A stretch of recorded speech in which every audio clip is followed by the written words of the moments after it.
Good morning to all of you. आज के अध्याय को हम वन विद्रोह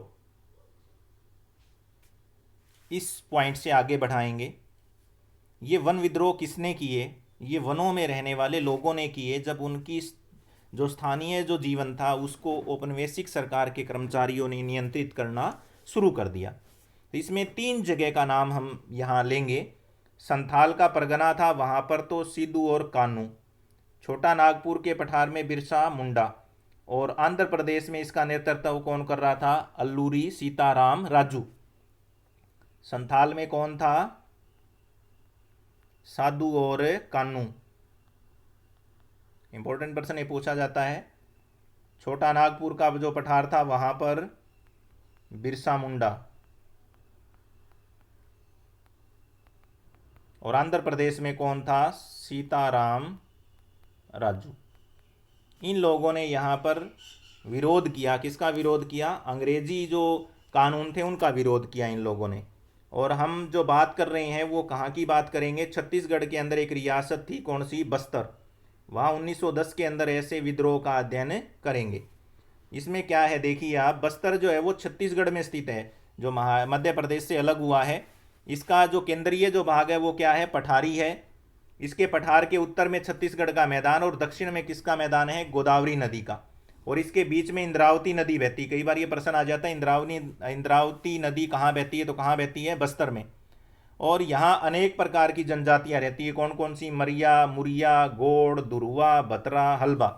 इतनी जातियाँ रहने के बाद भी इनकी जो जुबान है चाहे अलग अलग हो, लेकिन इनके रीति रिवाज और विश्वास क्या थे? एक जैसे। और ये अपनी धरती को क्या मानते थे? माँ मानते थे।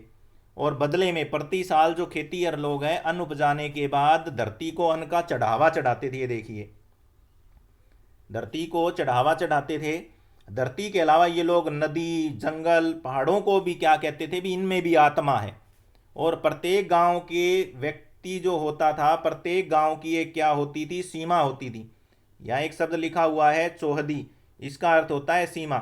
प्रत्येक गांव के व्यक्ति को अपने हद, जिसे हम कह सकते हैं, सबको अपने गांव की हद पता होती थी। और ये लोग अपनी हदों में आने वाले हर प्रकार के वनों की क्या करते थे? रक्षा करते थे।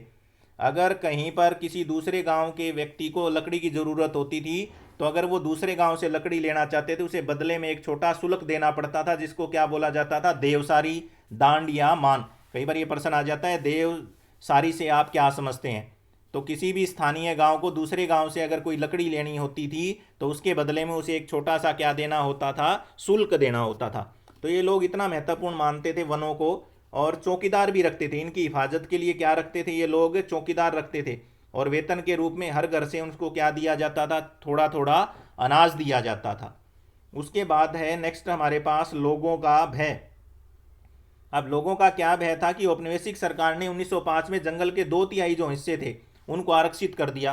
अभी मैंने पढ़ा था ना, आरक्षित, संरक्षित और ग्रामीण। तो आरक्षित वनों में ना तो ये लोग घूमने जा सकते थे, घुमंतु खेती पर रोक लगा दी, ना शिकार कर सकते थे, ना वन उत्पादों को इकट्ठा कर सकते थे।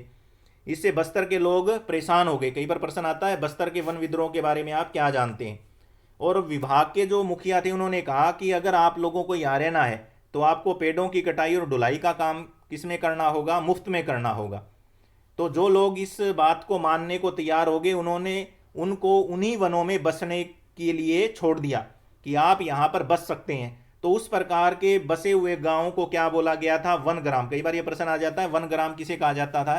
तो हम लिखेंगे कि औपनिवेशिक सरकार ने जब घुमंतु जाति के लोगों को आरक्षित वनों में जाने की पाबंदी लगा दी, तो कुछ लोगों को वहां पर वनों की मुफ्त में कटाई करने के लिए रखा गया था।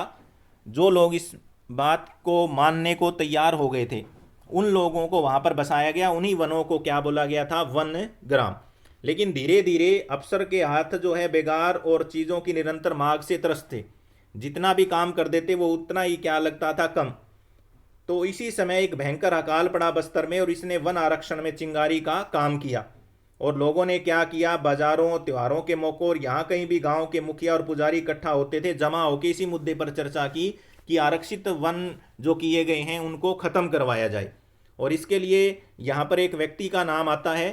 धुरुआ समुदाय के, कांगेर के वनों के धुरुआ समुदाय के लोग इस मुहिम में सबसे आगे थे। क्योंकि आरक्षण सबसे पहले वहीं पर लागू हुआ था। और यहाँ के लोग गुंडाधुर, बस्तर का जो आंदोलन है वो किसके नेतृत्व में हुआ था? गुंडाधुर के नेतृत्व में हुआ था। इन लोगों के संकेत थे, ये क्या करते थे लोग, किस संकेत के माध्यम से आंदोलन चलाते थे अपना? आम की टहनियों के माध्यम से, मिट्टी के ढेले देते थे, मिर्च या तीर गांव गांव जाकर के चक्कर काटते थे। और ये संदेश किसके खिलाफ था? अंग्रेजों के खिलाफ बगावत का। और इस बगावत के खर्चे में सभी लोगों ने कुछ न कुछ मदद की।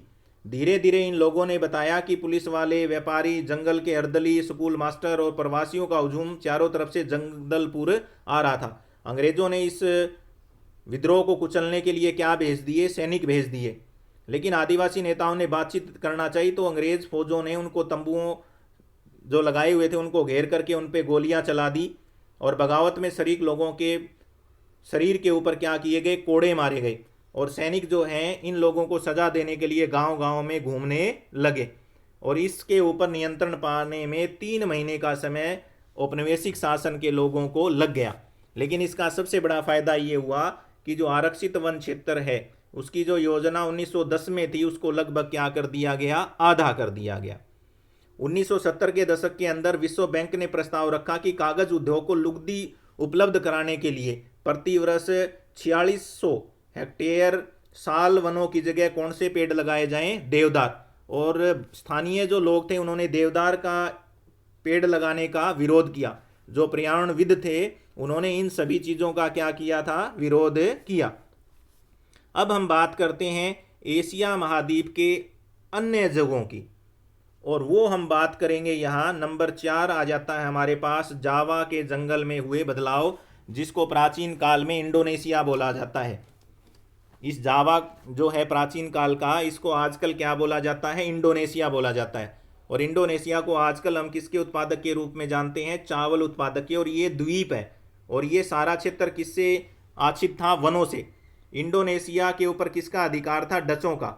बस्तर पे किसका अधिकार था? अंग्रेजों का। कई बार ये प्रश्न आ जाता है, बस्तर और इंडोनेशिया बस्तर और जावा या इंडोनेशिया के ऊपर किन का अधिकार था? तो डचों का अधिकार था। और इन दोनों में समानताएं थी। ये देखिए, भारत व इंडोनेशिया के वन कानूनों में बहुत समानता थी। इंडोनेशिया में जावा ही वह क्षेत्र है जहाँ डचों ने वन प्रबंधन की शुरुआत की, और भारत में किसने की थी? अंग्रेजों ने की थी। आइए हम इसका अध्ययन करते हैं जावा के लकड़हारे। जावा के अंदर एक समुदाय था कलांग। वो कुशल लकड़हारे थे और घुमंतु किसान थे। और इसकी बात को हम इस बात से अंदाज़ा लगा सकते हैं, जब जावा के अंदर माताराम रियासत बटी तो 6000 कलांग परिवारों को दोनों राज्यों ने बराबर बराबर आधा बांट लिया। तो इनके कौशल के बिना सांगोन की कटाई नहीं की जा सकती थी, जो राजाओं का क्या बनाते थे? जिससे महल बनाते थे। और डचों ने जब 18वीं शताब्दी में वनों पर नियंत्रण किया तो सबसे पहले इनकी कोशिश थी कि कलांग उनके लिए काम करे। लेकिन कलांगों ने डचों के किले पर हमला करके इसका प्रतिरोध किया। लेकिन इस विद्रोह को क्या कर दिया गया? दबा दिया गया। अब हम बात करते हैं कि डचों की जो वैज्ञानिक वानिकी थी वो क्या थी? जैसे अंग्रेजों की थी इसी प्रकार डचों की थी। इन्होंने भी क्या किया? जावा में वन कानून लगाकर ग्रामीणों को जंगल में जाने से रोक दिया। नाव और घर बनाने के खास उद्देश्यों के लिए सिर्फ चुने हुए जंगलों से लकड़ी काट सकते थे। सेम वही बात है जो कहाँ पर थी? वन अधिनियम में भारत में थी, सेम बराबर। बिना परमिट के लकड़ी नहीं ढो सकते थे।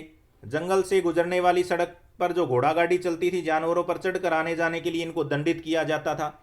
तो भारतीय की तरह जहाज और रेल लाइन के निर्माण के लिए वन प्रबंधन और वन सेवाओं को यहाँ पर लागू कर दिया गया। और अकेले जावा में 2,80,000 स्लीपरों का निर्यात किया गया। पेड़ काटने, लट्ठे ढोने और स्लीपरों को ले जाने के लिए जो है स्थानीय लोगों को यूज किया गया। श्रम की आवश्यकता होती थी, तो डचों ने ज़बरदस्ती जंगलों की जो खेती की ज़मीन थी उसके ऊपर लगान लगा दिया। और कुछ गाँवों में इस शर्त से मुक्त कर दिया कि वे अगर सामूहिक रूप से पेड़ काटने में, लकड़ी ढोने में और भैंस उपलब्ध कराने में अगर मुफ्त में काम करेंगे तो उनको यहाँ रहने दिया जाएगा। सेम वही बात है। तो उनकी इस बात को किसने चुनौती दी थी? सामिन नाम के एक व्यक्ति ने, जो कौन से गांव का रहने वाला था? रादू बलातुंग। इंपॉर्टेंट पर्सन है, ये बहुत बार पूछा जाता है कि सामिन कहाँ का निवासी था? रादू बलातुंग, यहाँ का वो रहने वाला व्यक्ति था। तो इस व्यक्ति ने बताया कि जो हवा है, पानी है, ज़मीन है और लकड़ी, ये राज्य ने नहीं बनाई, ये परमात्मा ने बनाई है। तो जो चीज़ राज्य की बनाई हुई है उसके ऊपर तो राज्य का अधिकार हो सकता है, जिसको राज्य ने नहीं बनाया है उसके ऊपर किसका अधिकार है? आम लोगों का। और उसने एक व्यापक आंदोलन यहां पर खड़ा कर दिया। और डचों ने जो है जमीन का सर्वेक्षण किया, तब सामीनवादी किसके ऊपर लेट गए? जमीन पर। और उन्होंने इसका क्या किया? विरोध किया। उसके बाद नेक्स्ट जो हमारे पास पॉइंट आता है वो आता है युद्ध और वनों का विनाश। भी युद्ध जब होते थे तब वनों का विनाश क्यों होता था? जब युद्ध होते थे तो जहाजों की जरूरत सबसे ज्यादा पड़ती थी, पहली बात। इन जहाजों का निर्माण किससे किया जाता था? वनों को काट करके। दूसरा क्या था? जो औपनिवेशिक राज्य होते थे, अगर कोई दूसरा राज्य उनके क्षेत्र पर अधिकार कर लेता था तो वो क्या करता था? एक नीति बना ली उन्होंने। कौन सी नीति अपना ली? जलाओ या फिर भस्म करो और भाग जाओ। जंगलों को वो आग लगाते थे और क्या कर जाते थे? भाग जाते थे। जब जब जापानियों ने जावा के इन क्षेत्रों पर अधिकार करना शुरू किया है, देखिए जावा पर जापानियों के कब्जे से ठीक पहले डचों ने भस्म करो और भागो की नीति अपना ली। और उनकी जो आरा मशीनें थी, सागौन के विशाल लट्ठे थे, उनके ढेर जला दिए ताकि वो जापानियों के हाथ ना लग जाएं। तो सबसे ज़्यादा जो दोहन होता था वो युद्धों के दौरान होता था। हिंदुस्तान की तरह यहाँ भी खेती योग्य भूमि के प्रति लोगों की चाह थी, और जमीन को नियंत्रित करने के लिए और लोगों को उससे बाहर निकालने के लिए वन विभाग की जिद के बीच में टकराव पैदा हुए। उसके बाद हमारे पास नेक्स्ट जो हमारा पॉइंट आता है वो आता है वानिकी में बदलाव। जो वानिकी पहले की जाती थी उसके अंदर अब जब बार बार टकराव हुए किसके बीच में? वैज्ञानिक वानिकी और वन समुदाय के जो जंगल थे उसमें रहने वाले लोगों के। तो फिर उन लोगों ने वनों से जो इमारती लकड़ी हासिल करने की बजाय अब उन्होंने सोचा कि क्यों ना अब जंगलों को क्या किया जाए? संरक्षित किया जाए। और सरकार ने भी अब ये मान लिया और अपना लक्ष्य बना लिया कि वो वन प्रदेश में रहने वाले लोगों की इस क्षेत्र में मदद लेगी। अब उन्होंने उनको वहां से भगाना क्या कर दिया? बंद। तो मिजोरम से लेकर के केरल तक हिंदुस्तान में हर जगह घने जंगल सिर्फ इसलिए बचे कि ग्रामीणों में राई नामक नाम से पवित्र बगीचा समझकर इसकी क्या की? रक्षा की। और यहाँ गांव के जो लोग हैं वन रक्षकों पर निर्भर नहीं रहते थे, बल्कि जंगलों की खुद चौकसी करते थे। ये देखिए हर परिवार बारी बारी से अपना योगदान देता था। तो पर्यावरण जो विद थे वो भी अब वन प्रबंधन के वैकल्पिक तरीकों के बारे में सोचने लगे थे ताकि वनों को अधिक से अधिक मात्रा में बचाया जा सके। इसके साथ हमारे इस पाठ की समाप्ति होती है और अब हम अभ्यास के प्रश्नों के ऊपर नजर डालेंगे। तो पहला हमारा जो प्रश्न है वो स्टार्ट होता है, औपनिवेशिक काल के अंदर वन प्रबंधन में आए परिवर्तनों का इन समूहों को कैसे प्रभावित किया? तो पहला है झूम खेती। झूम खेती बंद कर दी गई, हमने पढ़ लिया कि झूम खेती के ऊपर क्या लगा दिया गया? प्रतिबंध लगाया गया। दूसरा है घुमंतु और चरवाहा समुदायों को जो है लकड़ी बीनने की आज़ादी नहीं थी, शिकार करने की आज़ादी नहीं थी, तो उनकी पूरी की पूरी जो व्यवस्था है वो क्या हो गई? खराब हो गई। तीसरी जो बात है, लकड़ी और वन उत्पादकों का व्यापार करने वाली कंपनियों को जो है एकाधिकार मिल गया और उन्होंने ठेके के ऊपर जो है आपूर्ति दे दी और ठेकेदारों ने मनमाने तरीके से वनों का दोहन किया। बागान मालिकों ने बागान लगा लिए किसके? यूरोपीय ज़रूरतों को पूरा करने के लिए, कॉफ़ी, रबड़ और चाय के। इससे भारत के अंदर खाद्यान्न की समस्या आ गई। शिकार कौन कर सकते थे? केवल राजा और अफसर। और हमने देखा कि 80,000 से ज़्यादा बाघ और 2 लाख से अधिक भेड़िए और 1.5 लाख से अधिक तेंदुओं को मारा गया। उसके बाद में दूसरा प्रश्न हमारे पास, जावा और बस्तर में औपनिवेशिक वन प्रबंध की समानताएं क्या थी? तो क्या क्या समानताएं थी मैं बता देता हूं। नंबर 1, स्थानीय लोग क्या नहीं कर सकते थे? लकड़ी नहीं ले सकते थे दोनों में।